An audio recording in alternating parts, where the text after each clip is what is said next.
जालना जिल्ह्याच्या शिरपेचात मानाचा तुरा. मानदेऊळगाव येथे साकारली 81 फूट उंच भव्य बुद्धमूर्ती.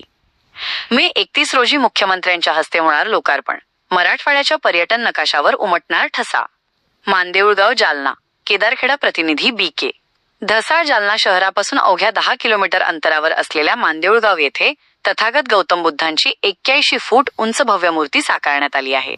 ही मूर्ती राज्यातील सर्वात उंच बुद्धमूर्तींपैकी एक ठरणार असून यामुळे मानदेऊळगावचे नाव आंतरराष्ट्रीय धार्मिक आणि पर्यटन नकाशावर सुवर्ण अक्षरांनी कोरले जाणार आहे. 1.5 कोटींचा भव्य प्रकल्प. अजिंठा लेणीकडे जाणाऱ्या जालना जळगाव मार्गावर हे भव्य स्मारक उभारण्यात आले आहे. या संपूर्ण प्रकल्पासाठी सुमारे 1.5 कोटी रुपये खर्च करण्यात आले आहेत. खर्चाचा तपशील खालीलप्रमाणे आहे. डोंगराचे खोदकाम 12 लाख रुपये. 21 फुटी बेस स्ट्रक्चर 55 लाख रुपये. मुख्य बुद्धमूर्ती 74 लाख रुपये.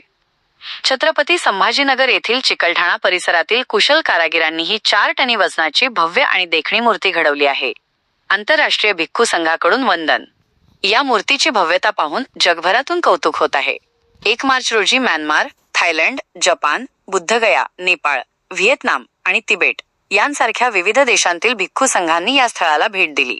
यावेळी त्यांनी मूर्तीचे दर्शन घेऊन वंदन केले व प्रकल्पाच्या नियोजनाबद्दल समाधान व्यक्त केले. 20 एकर जागेत पर्यटन केंद्र विकसित करणार. या परिसराचा सर्वांगीण विकास करण्याचा मानस उद्योजक विलास डोळसे यांनी व्यक्त केला आहे. साधारण 20 एकर जागेत हे धार्मिक पर्यटन केंद्र विस्तारले जाणार असून त्यात खालील सुविधा असतील. विपश्यना हॉल, मेडिटेशन हॉल, भव्य बौद्ध विहार, पर्यटकांची निवास व्यवस्था, उपासक उपासिकांसाठी भोजनाची सोय.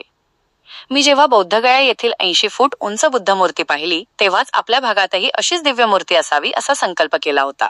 आज 81 फूट उंच मूर्तीच्या रूपाने त्या संकल्पाची पूर्तता झाली आहे. विलास डोळसे, प्रकल्प संकल्पक.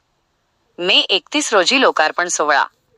या भव्य स्मारकाचा लोकार्पण सोहळा मे 31 रोजी राज्याचे मुख्यमंत्री देवेंद्र फडणवीस यांच्या हस्ते आणि अनेक मान्यवर नेत्यांच्या उपस्थितीत पार पडणार आहे.